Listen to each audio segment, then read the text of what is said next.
दूसरे चरण की एक बार ब्रेकिंग आप देखिए। मैं अपने पीछे से कहूंगा कि दूसरे चरण की ब्रेकिंग दिखाइए आप, किस तरह से दूसरे चरण में यहाँ अब बढ़त किसको मिलती हुई दिखाई दे रही है।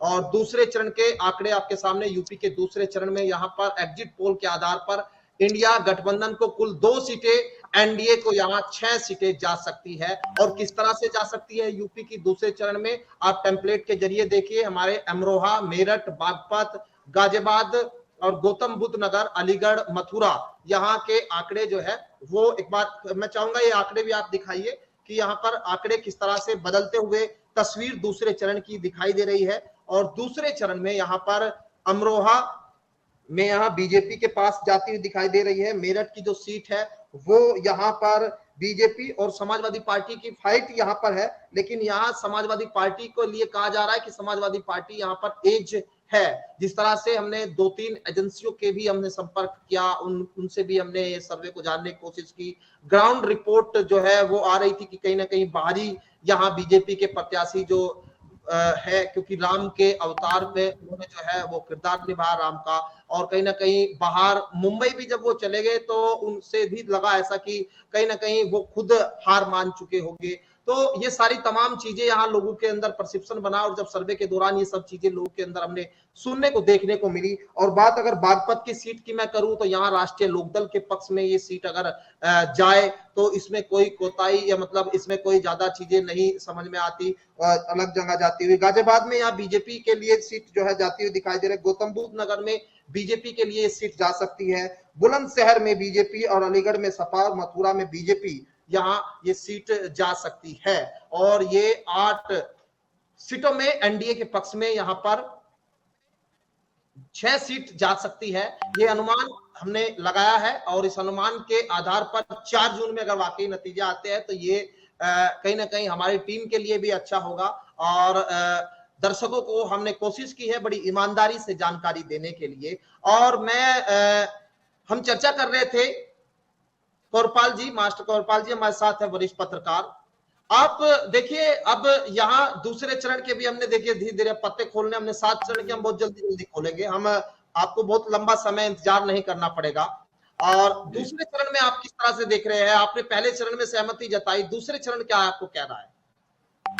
बिल्कुल, देखिए दूसरे चरण में यदि मैं राष्ट्रीय न्यूज चैनल के जो सर्वे देखूं तो आपके सर्वे भी उन्हीं से मेल खा रहे हैं। गठबंधन को आपने इसमें 2 सीट दी है और एनडीए को आपने 6 सीट दी है।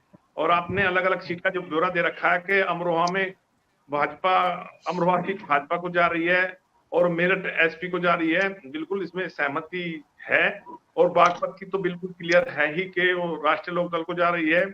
गाजियाबाद की भी जो है सीट आपने बताया कि वो एक तरह से बीजेपी को जा रही है। तो कुल मिलाकर के देखा जाए कि जो आपने जो वो दूसरे चरण में एनडीए गठबंधन को जो सीटें दी हैं, जो आंकड़ा दिया है उनका 6 सीटें जो आपने दी है, मुझे कहीं ना कहीं आपकी बात में यहाँ पर भी दम लगता है। और मुझे लगता है कि ये जो आपने वाइज आपने जो दिखाए हैं, इन पर जो देखे जा रहे हैं, उसमें कहीं ना कहीं मुझे भी सच्चाई नजर आती है, क्योंकि आंकड़े एजेंसियों की, दूसरी एजेंसी जो सर्वे किया है उनसे कहीं ना कहीं मेल खा रहे हैं। जी सर।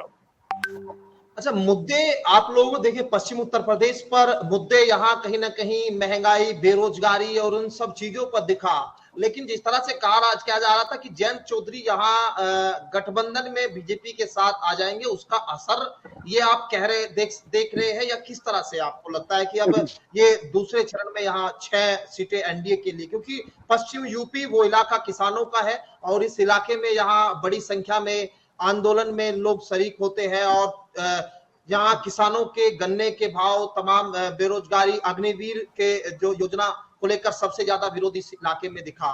तो ये आपको लगता है कि जयंत के चौधरी के आने से के बाद दूसरे चरण का कुछ असर, क्योंकि पहले चरण में तो कहीं ना कहीं आप सहमत हो सकते हैं, लेकिन दूसरे चरण में इंडिया गठबंधन वाले कहीं ये कह सकते हैं कि ये भी उसी तरह का सर्वे जैसे नेशनल मीडिया दिखा रहा है? हम सवाल मुझसे पूछा गया ना राहुल जी। हम देखिए, मैं बता दूं, ये तमाम बातें आई थी कि इस बार किसान आंदोलन का भी असर पड़ेगा। दूसरी बातें ये आई थी कि बेरोजगारी का भी असर पड़ेगा। तीसरी ये भी बातें आई थी कि जो उसका सहायक संगठन है आरएसएस, वो भी ग्राउंड लेवल पर काम नहीं कर रहा है। लेकिन देखिए जो एग्जिट पोल के जो नतीजे आ रहे हैं, हालांकि ये अंतिम रूप से नतीजे नहीं कहे जा सकते, तस्वीर साफ तो खैर 4 तारीख को ही होगी, लेकिन फिर भी ऐसी बात नहीं है, कोई भी एजेंसी नहीं चाहती कि बस के सर्वे गलत हो, उस पर किसी तरह का एक ऐसा टैग लगे। और ये सर्वे भी इसी आधार पर किए जाते हैं कि मान लो एजेंसी के सर्वे से ही आते हैं तो एक तरह से उसकी विश्वसनीयता भी बढ़ती है। तो मैं ये मान करके चलूंगा कि सर्वे में जो मेहनत की गई है वो ग्राउंड लेवल पर मैं उन्हें समर्थन भी कर रहा हूँ। तो जो आपने बताया कि बहुत सारे मुद्दे ऐसे थे, लेकिन कहीं ना कहीं जैसे ये भी कहा गया कि अयोध्या का मुद्दा नहीं चला और बहुत सारी बातें कहेंगे, लेकिन मुझे कहीं ना कहीं उत्तर प्रदेश में सबसे महत्वपूर्ण जो बात लग रही है, मुझे लग रही है कि जो योगी जी का सुशासन है उस पर भी जनता ने वोट दिए। और पश्चिम उत्तर प्रदेश में राष्ट्रीय लोकदल का जो मौन एक तरह से मतदाता था, उसने भी अंतिम रूप से फिर गठबंधन के पक्ष में ही, एनडीए गठबंधन के पक्ष में ही अपनी मोहर लगा दी, और जिससे जो है तस्वीर साफ तौर से बदलती हुई दिखाई दे रही है। राहुल सचिन जी, जी देखिए मैं आपसे बड़ी ईमानदारी से प्रतिक्रिया चाहता हूं। देखिए 100% तो एक तरफा लोग नहीं जा रहे हैं, क्योंकि चुनाव एक तरफा नहीं हुआ, ये आप मान रहे हैं। धर्म के आधार पर चुनाव नहीं हुआ, जाति के आधार पर कह सकते हैं चुनाव जरूर यहां कहीं दिखा।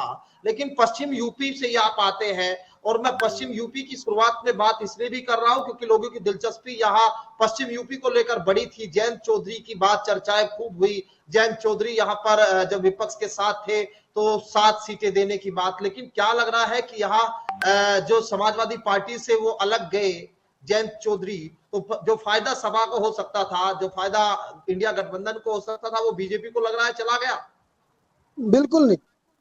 देखिए जो फायदा समाजवादी पार्टी के साथ गठबंधन में हो सकता था, वो एनडीए के साथ जाने से एनडीए को उसका लाभ नहीं मिला, ये निश्चित तौर पे आप समझ लीजिए। और जहां तक इन 8 सीटों की बात है, बागपत और गाजियाबाद 2 सीटों पे मजबूत संघर्ष के साथ बाकी 6 सीटें इंडिया गठबंधन के पक्ष में हम मान के चल रहे हैं जाएंगे, और निश्चित रूप से जाएंगे। देखिए ये पश्चिमी उत्तर प्रदेश का वो इलाका है राणा जी, जहां ना तो किसान आंदोलन को यहाँ के लोग भूले, ना पहलवानों के आंदोलन को लोग भूले। तो उन्होंने सब चीजों को याद करके, ना अजय टैनी के बेटे ने जो किसानों के ऊपर गाड़ी चढ़ाई, ना उसको यहाँ का मतदाता भूला। तो वो सब चीजों को वोट, उन्होंने सब चीजों को ध्यान में रख के वोट किया है। निश्चित रूप से अगर गठबंधन समाजवादी पार्टी और राष्ट्रीय लोकदल का होता तो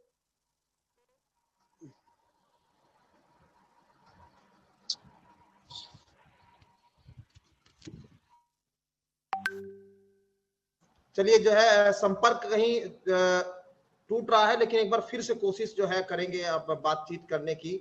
और हमारे साथ कौरपाल मास्टर जी भी जुड़े हुए हैं, लगातार वो अपना विश्लेषण बता रहे हैं। लेकिन यहाँ कहीं ना कहीं जो सचिन जी है उनका कनेक्शन अभी चला गया है, फिर दोबारा कोशिश करेंगे, फिर चर्चाएं आगे करेंगे। देखिए मास्टर जी, वैसे तो आपने कह दिया है सीधे तौर पर कि आप कहीं ना कहीं सहमत है दूसरे चरण के इस जो एग्जिट पोल अनुमान है उसके आधार पर, लेकिन दरअसल सवाल यहाँ उन सब तमाम मुद्दों का आज जरूर उठ रहा है। राकेश टिकैत किसान नेता यहाँ पर लगातार वो कहते रहे कि जो बीजेपी को हराएगा उसके साथ वो चले जाएंगे। सरकार के नीतियों पर उन्होंने लगातार सवाल उठाए। तो यहाँ इस बार कहीं एनडीए गठबंधन के साथ जिस तरह से चले गए हैं लोग, अनुमान जैसा लगाया जा रहा है, अगर ये नतीजों में तब्दील होता है तो कहीं ना कहीं अब मोहर लग जाती है कि यहाँ पर लोग अब उस तरह की नाराजगी जिस तरह की दिखाई जा रही थी, शायद वो नाराजगी यहाँ लोगों में नहीं हो रही। देखिए राहुल, पहले भी ये देश अल्पमत सरकार के गंभीर बुरे परिणाम देख चुका है। और आज सबसे बड़े दुर्भाग्य की बात देश में यही है कि विपक्ष एकजुट नहीं है।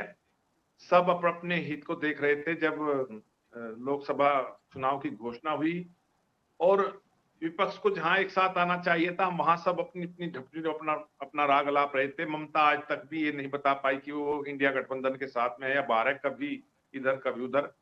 तो कुल मिलाकर के जनता को इस चीज की निराशा जरूर हुई है कि वो भाजपा का कोई विकल्प नहीं देख पा रही थी, और इसका सीधा सीधा लाभ भाजपा को मिला। देखिए आज जिस तरह से प्रचार किया गया कि भारत अर्थव्यवस्था के तीसरे नंबर पर है, जीडीपी दर काफी ऊंचाई पर है, जीएसटी कलेक्शन काफी है, विदेशी मुद्रा भंडार है और भारत विश्व में नेतृत्व कर रहा है।